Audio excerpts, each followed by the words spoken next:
Natanggap na ng Senate Impeachment Court ang listahan ng mga tatayong legal counsel ni Vice President Sara Duterte sa impeachment trial. Galing ito sa Fortune, Malvasa and Salazar Law Firm at may nakalistang 16 na abogado. Nakalagay naman sa pangatlong pahina ng dokumento na binigyan na rin ng kopya ang Kamara. Nanawagan si Vice President Sara Duterte na pagkatiwalaan ng mga magsisilbing senator judge sa darating na impeachment trial niya. At kung may mag-inhibit man anya, dapat kasama lahat ng pabor pati kontra sa kanya. Saksi si Argel Relator ng GMA Regional TV. Sa gitna ng mga panawagang mag-inhibit sa hinaharap niyang impeachment trial, ang ilang senador dahil sa kanilang mga pahayag at ikinilos. Nanawagan si Vice President Sara Duterte na pagtiwalaan ang mga senator judges na magiging patas sila. Sinasabi ko, ibigay na natin yung benefit of a doubt dyan sa ating mga senator judges na gagawin nila ang trabaho nila ng patas according to sa sinumpaan nila as senator judges. Paliwanag niya kung bias umano ng isang senador, pabor sa kanya ang magiging basehan.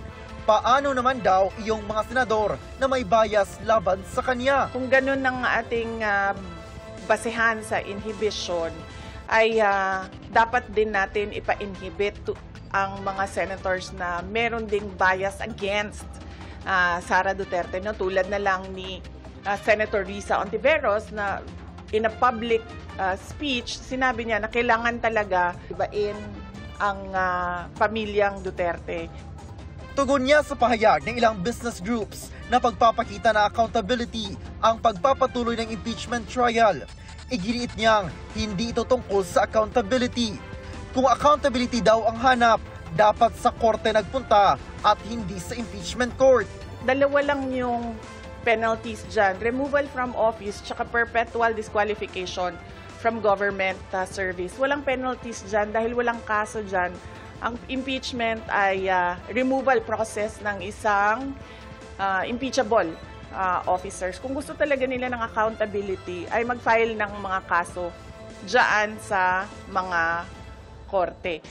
Noong nakaraang linggo, inadapt ng Kamara ang rekomendasyon ng House Committee on Good Government na sampahan ng kasong sibil at kriminal si Duterte para sa umano'y maling paggamit ng confidential funds ng Office of the Vice President at Department of Education. Nagbigay ng reaksyon dito si VP Sara sa isang video na ipinamahagi sa media ng OVP. Kung ako, okay lang. Dahil politiko ako, alam ko kung anong kailangan ko gawin at gusto ko rin sumagot sa loob ng korte. Pero naaawa ako dahil sa mga threats sa harassment na ito ay merong mga empleyado ng ating opisina na nadadamay. Para sa GMA Integrated News, Argel Relator ng GMA Regional TV, ang inyong saksi. Mga kapuso, maging una sa saksi.